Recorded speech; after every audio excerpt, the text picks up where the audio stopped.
Arestado ang 3 miyembro umano ng salisigang matapos mambiktima sa Commonwealth Avenue sa Quezon City. Umamin naman ang mga suspect sa krimen.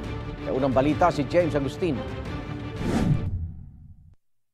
Kalaboso ang 3 babae na miyembro umano ng salisigang na nambiktima sa Don Fabian Street, corner Commonwealth Avenue sa Quezon City. Ang mga biktima, 2 government employee na papasok sa kanilang trabaho noong Lunes ng umaga. Nag-aabang po sila ng masasakyan.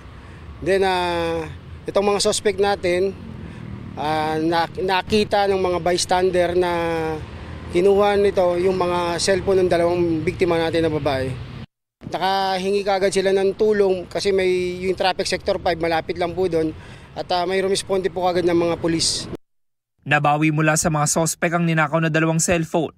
Pagdating sa police station, napag-alaman na may warrant of arrest din ng 42 anyos sa suspect para sa kasong theft na inisyu ng Metropolitan Trial Court sa Quezon City. Isinilbi ito sa kanya ng mga otoridad. Ayon sa pulisya, dayo lang ang mga suspect na residente ng Caloocan at Bulacan.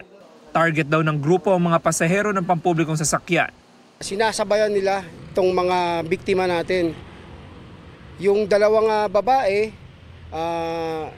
didikitan yung biktima, then after na madikitan, yung isa naman ang kukuha ng cellphone, then ipapasa niya na doon sa kasamahan niya.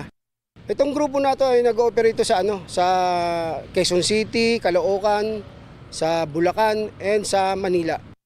Sa record ng pulisya, ilang beses nang nakulong ang mga suspect dahil sa pagnanakaw.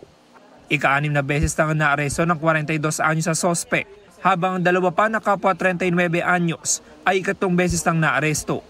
Aminado ang mga suspect sa nagawang krimen. Hindi ko naman din po kagustuhan na dahil sa hirap lang din po ng buhay. Ano ba po yung cellphone? Ayun nga po, para po pang po ng mga anak ko, ng pambili po ng mga gamit sa school. Gawa rin po ng sa hirap po ng buhay. Para po sa mga anak ko rin po, sa mga pangangailangan po, mga gamit po. Ganun din po, sa hirap din po ng buhay. Kaya naman nagagawa po. Ano ba po yung cellphone? May benta po. Sinampahan ng 3 ng reklamong theft, habang ang ika-4 nilang miyembro ay patuloy na tinutugis sa mga otoridad. Ito ang unang balita. James Agustin para sa GMA Integrated News.